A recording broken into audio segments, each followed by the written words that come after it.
All right, legends, we're here for an update, a big one here, heading into the first round of the Origin schedule, and lots to talk about it, and it's all going to be dependent on how many trades you have remaining. And then we're going to go through a little bit around potentially the guns or the cashies that you could potentially select. We're going to wait for team list this afternoon to decide on some of the cash outs, but we'll speak about them in another video when we're just going through whether they're good enough to pick and what kind of scores they're going to get.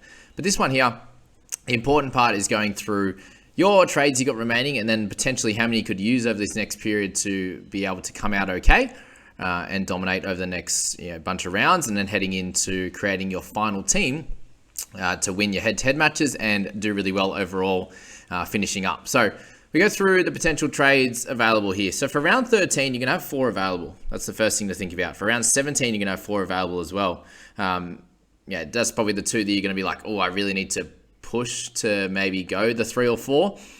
But every round from here on in, you have 4 trades that you can use each week, which is pretty crazy. And I know a lot of people are going to be out after the next bunch of weeks, but you do have a little bit of leeway if you have a bunch of trades. So you look at anyone who has about 18 trades remaining, which is the high end. So my head-to-head squad has 18, but I don't see many that have more than that at this point. If you do, then it's probably a smart idea to use some at the moment.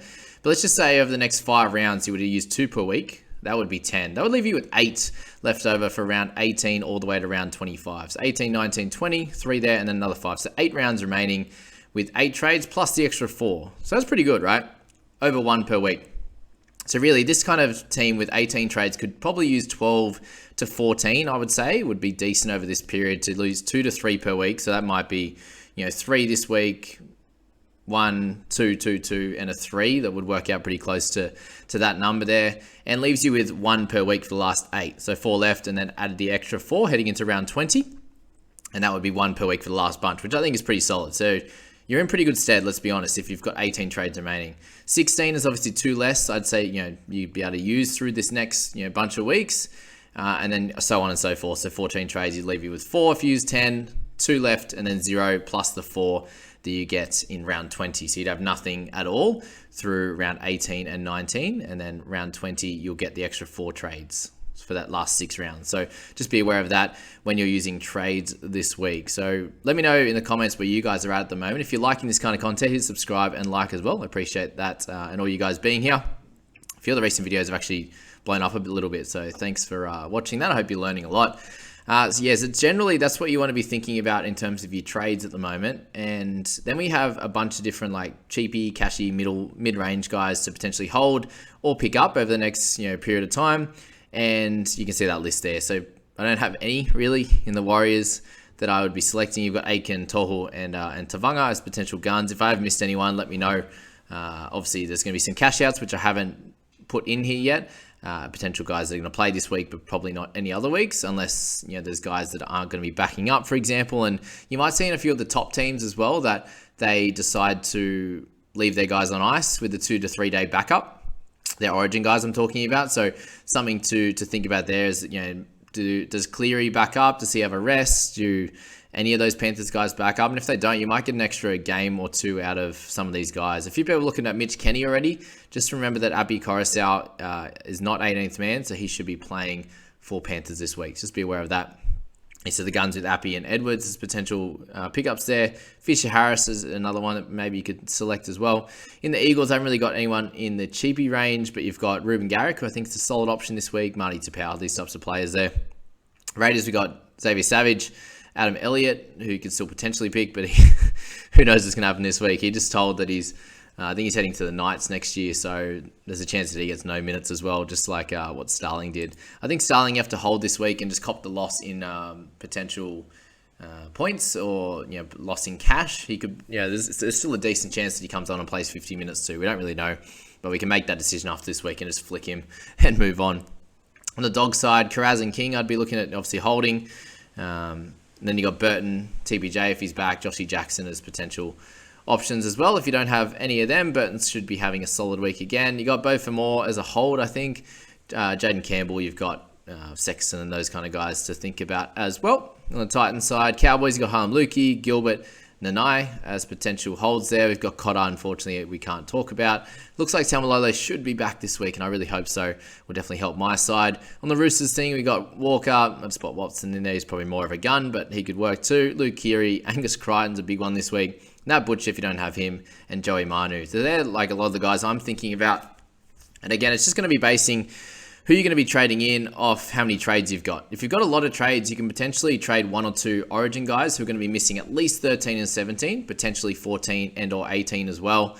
If you think you're going to be able to get them back in at the back end, so around 18, 19, if you think you're going to have enough trades to be able to trade in and out, to be able to get good teams in round 13, play really well, decent enough through 14 to 16. Just remember, you're going to be missing those Origin guns through 14, 15, 16. If they do back up, you miss them for 3 weeks, and that's the annoying part if you decide to do that. If you think that's fine and you want to really go all in this week or all in 17, then I completely understand why you would. If you're sitting with 6 to 8 Origin guys, it's obviously a big chunk of your team that you can't fill in 13 and 17. So I understand why you'd move to some type of gun through that section.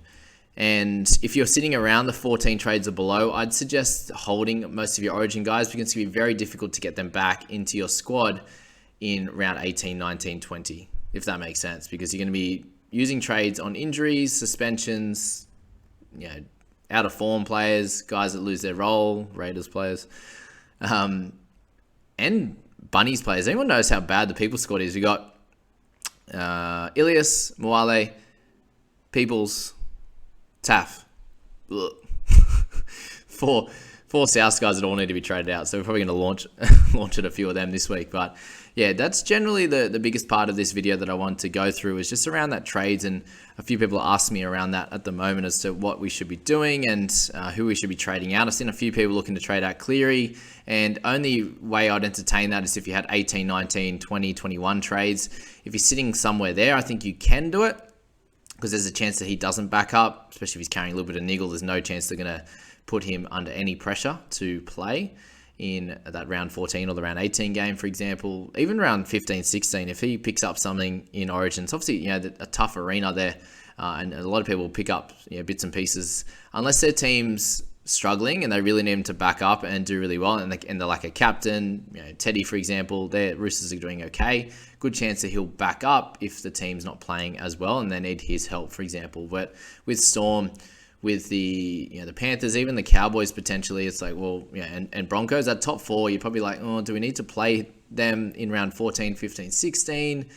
Probably 2 of those rounds, they could potentially not back up, with a 2 to 3 day backup. There's a few things to think about, and it's all a little bit of a guessing game. You can look on past years and what guys like DCE and these types of players have done on the quick backup, and if they have played before, like Tommy Trbojevic, for example, was someone that would never really back up. He'd pretend like he'd get named like he's going to and then would never do it. Just wasn't worth it for their season, for example, with those really important players. And that's generally all I wanted to talk about in this one. I hope that it helps you out a fair bit. If you have any further questions around this, or if something I missed, which a good chance I have, I'm just rambling a little bit, just my general thoughts around this time of year, then jump in the comments and send that through. I'll get back to you at least at a minimum in the Q&A video. But as always, guys, I hope you enjoyed this a lot, and we'll catch you in the next few videos. Team list is next. See you later.